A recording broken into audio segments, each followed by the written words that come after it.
والخير أقبل وارتقى الإيمان.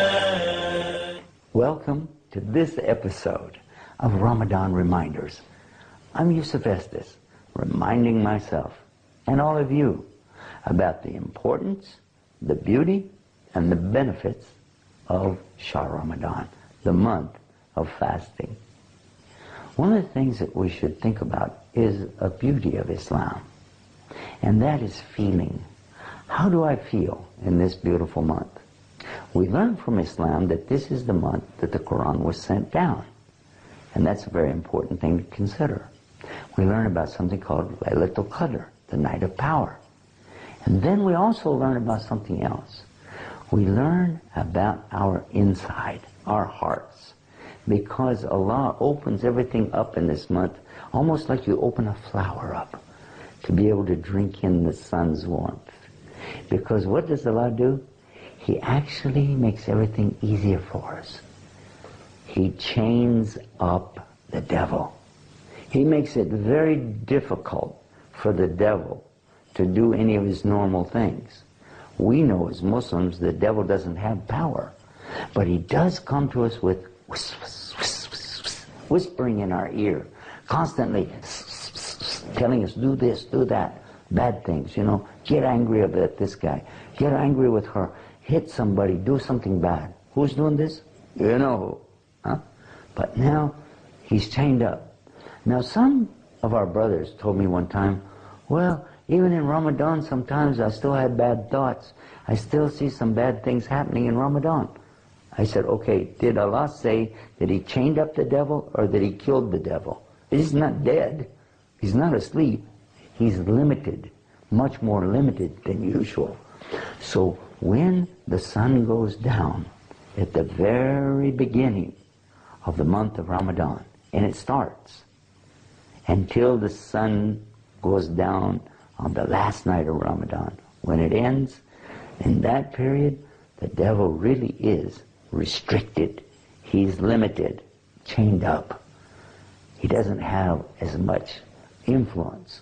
Influence he can have, but never power. And so this means less wiswas, or whispering in your ear. It means less temptation. So that's why any time of the year, a person who is being tempted with physical things, the Prophet of Allah, peace be upon him, taught us to fast.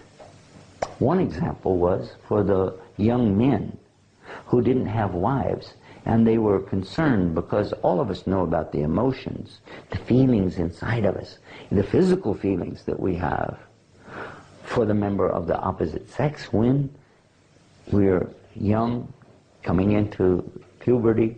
So what do we do? And the Prophet Muhammad, peace be upon him, taught his followers in that time, fast, fast, fast. Stay away from food and drink. You might say, well, how would that be a benefit? Because when you're fasting, any time of the year, Allah restricts what the devil does to you. Because Allah loves the faster. Allah loves it so much that this is a reward, a benefit coming to you and I that only Allah knows. The benefits for fasting, we don't have these all spelled out like we do some of the other things in Islam.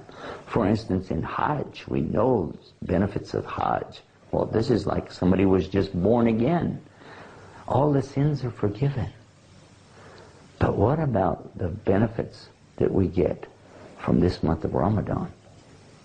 And one of the things we're seeing right now is a big benefit, that it's easier for us to do good deeds and easier to stay away from the bad deeds. That's important to me and you. I love this opportunity. I like it when that devil is chained up. I like it when he's restricted and he's limited. Feels a lot better. More availability of good deeds in front of me and less chance of getting into the bad. That's a real good thing to think about. And the feeling that I get in that month, we could go on, but guess what? We're coming to a close for this episode of Ramadan Reminders. And with that, it's important for me to remind us about our website.